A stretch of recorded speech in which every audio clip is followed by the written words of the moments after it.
네, 오늘도 함께 우리 하나님의 말씀으로 오늘 하루를 시작하는 모든 그린빌 가족들의 마음 속에 성령의 따뜻한 바람이 불고 또 그래서 은혜의 꽃이 피어나는 그런 귀한 시간이 되시기를 간절히 기원합니다.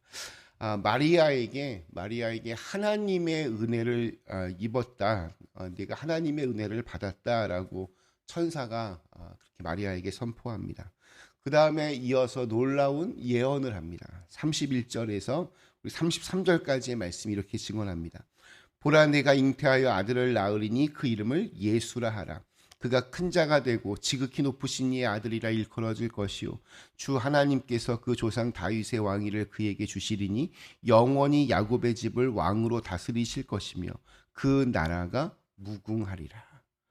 한마디로 마리아가 낳을 아이가 장차 메시아가 될 거라는 겁니다.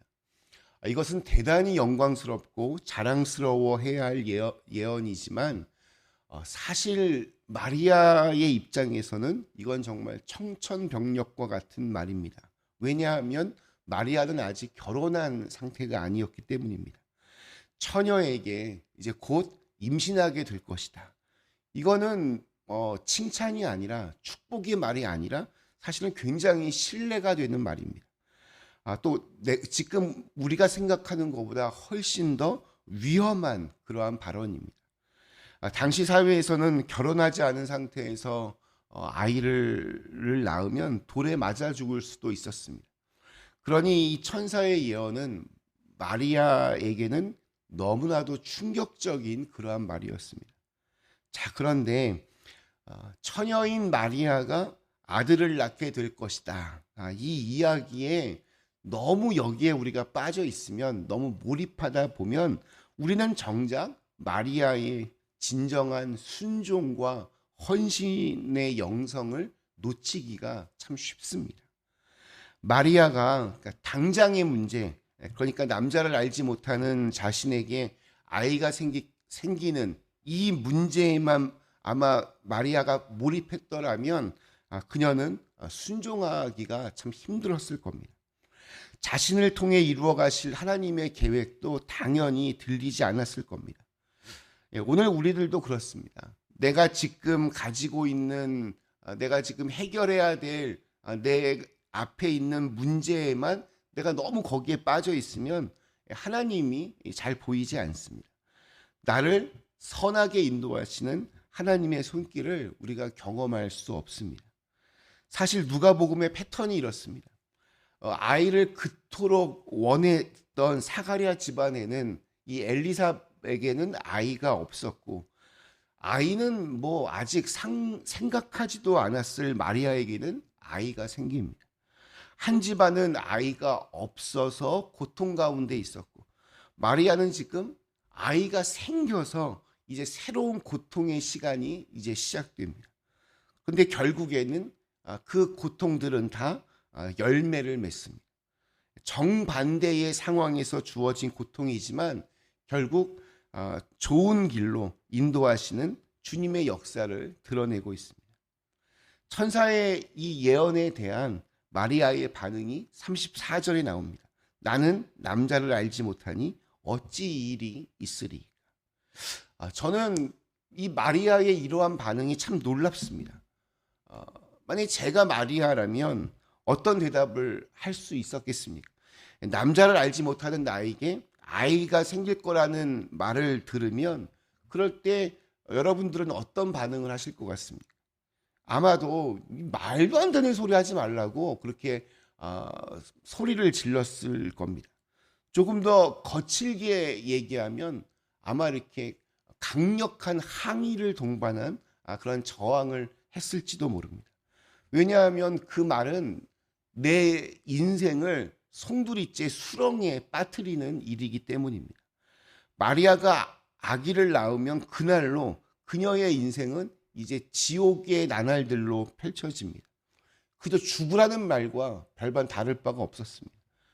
지금 그래서 이 주님의 천사가 전해준 말은 은혜도 축복도 아닙니다. 마리아에게는 사실은 저주와 같은 말입니다. 그런데 마리아의 반응은 너무 단순합니다.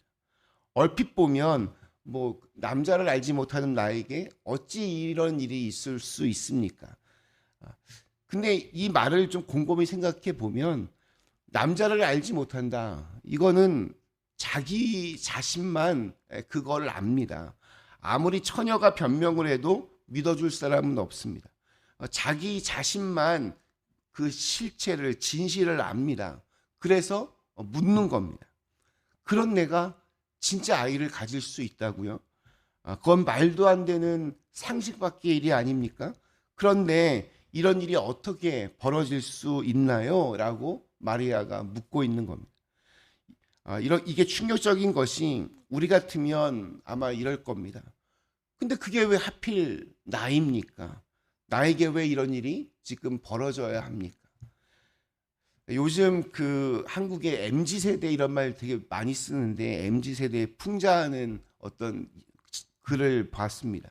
MZ 세대에는 이세 가지의 요가 있다고 합니다. 그건 이걸요, 제가요, 왜요, 세 가지입니다. 이제 상급자가 일을 시키면 되묻습니다. 이걸요? 그래서 일의 중요성을 쭉 설명해 주면 제가요? 그리고 다 같이 일하는 거니까 업무 부담해서 하는 거니까 이걸 잘 좀 당신이 해달라라고 얘기하면 어김없이 왜요? 라고 그렇게 되물어 본다고 합니다.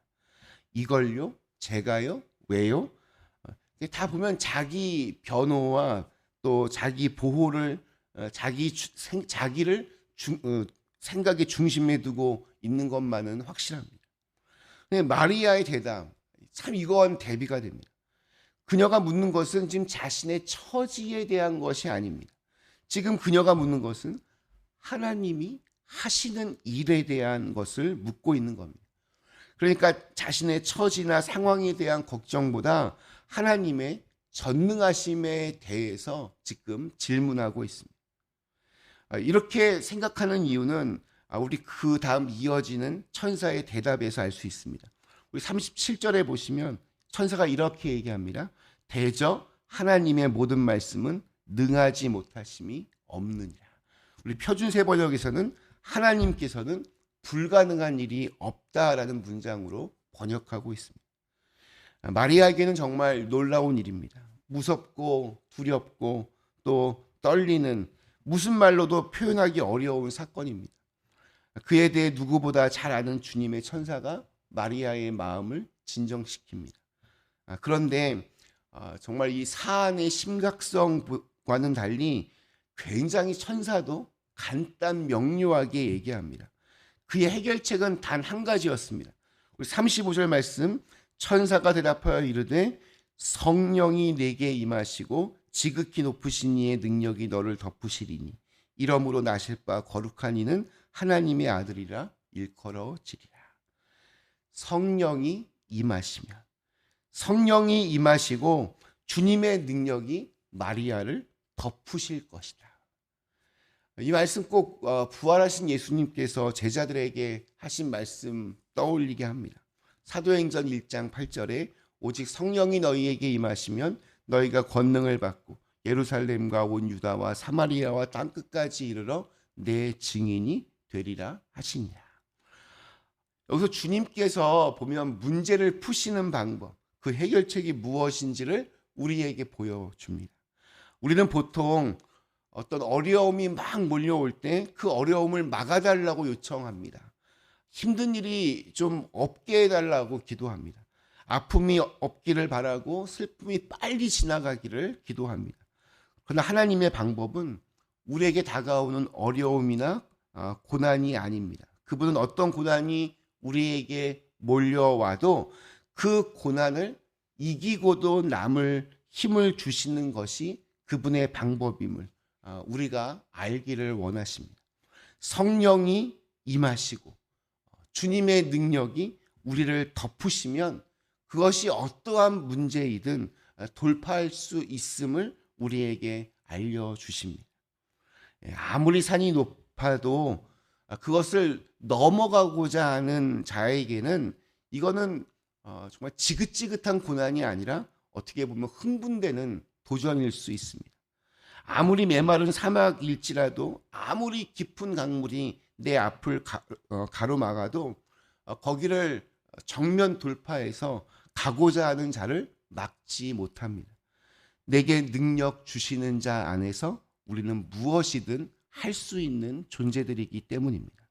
어떤 문제보다 주님께서 더 크십니다. 어떤 방해보다 우리 주님이 더 강하십니다. 문제는 그분의 권세를, 그분의 능력을 믿고 또한 사용하는 우리의 믿음입니다. 우리 마지막 7절에서 마리아는 담대하게 그리고 또 담담하게 고백합니다. 마리아가 이르되 주의 여종이오니 말씀대로 내게 이루어지이다 하며 천사가 떠나가니라. 주의 여종이오니 말씀대로 내게 이루어지이다. 하나님을 대하는, 우리 주님의 말씀을 대하는 우리의 태도가 바로 이렇게 돼야 됩니다. 주의 여종이오니 말씀대로 내게 이루어지이다. 사랑하는 그린비 가족 여러분, 오늘도 우리의 삶 속에 여러 가지 일들이 일어날 것입니다. 생각지도 못한 사건들이 일어날 수도 있습니다. 그러나 어떤 일이 일어난다 해도 나의 주님보다 강한 것은 없습니다. 그 주님을 향한 나의 믿음보다 더 힘이 되는 것은 없습니다. 그러면 우리는 무엇이든지 할 수 있을 겁니다. 내게 능력 주시는 자 안에서 무엇이든 할 수 있습니다. 그렇게 담대하게 오늘 하루도 주님과 함께 승리하는 날 되시기를 간절히 기원합니다. 잠시 함께 기도하시겠습니다.